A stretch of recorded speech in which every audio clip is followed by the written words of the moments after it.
Dobrý den, vážení obchodníci. IFC Markets představuje týdenní analýzu. Tak začneme.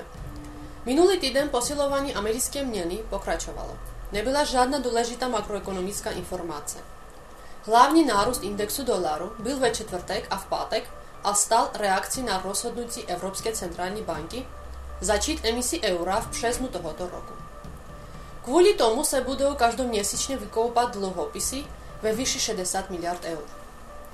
Evropský program kvantitativního uvolňování potrvá až do září příštího roku. Proto celkový objem emise bude vyšší než 1 bilion eur, což je mnohem více, než dříve očekávali účastníci na měnovém trhu. Z tohoto důvodu euro spadlo a aktualizovalo 11leté minimum vůči US dolaru, 7leté vůči britské libře a 3měsíční vůči japonskému jenu. Poznamenujeme, že kromě informací z eurozóny kanadská banka také podporovala index US dolaru.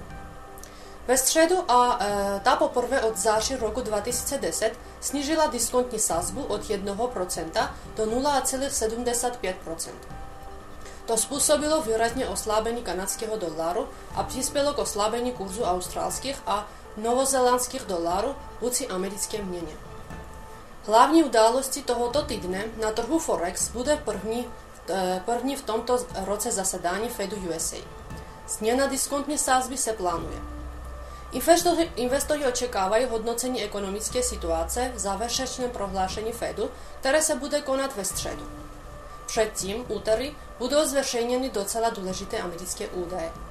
Objednávky zboží dlouhodobé spotřeby a index spotřebitelské důvěry. V pátek USA bude zveřejněn hrubý domácí produkt za čtvrté čtvrtletí.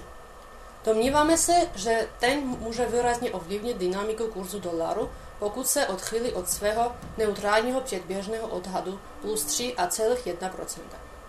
Kromě toho vyjde méně významný pro trh index podnikatelské aktivity Chicago. Dle našeho názoru jeho odhad je negativní. V eurozóně důležitá makroekonomická informace bude zveřejněna ve čtvrtek a v pátek. Nejprve vyjde nezaměstnanost a inflace v Německu a také index spotřebitelské důvěry Evropské unii. V pátek vyjde inflace a nezaměstnanost celé eurozóny. Bereme úvahu také publikace důležité statistiky v Japonsku. Ve čtvrtek tam vyjdou údaje o inflaci, průmyslové výrobě a nezaměstnanosti, které mohou ovlivnit kurz jenu. Domníváme se, že jejich odhady jsou pozitivní. Přihláste se ke sledování našeho kanálu na YouTube. Děkujeme vám za pozornost a přejeme vám úspěšné a ziskové obchodování.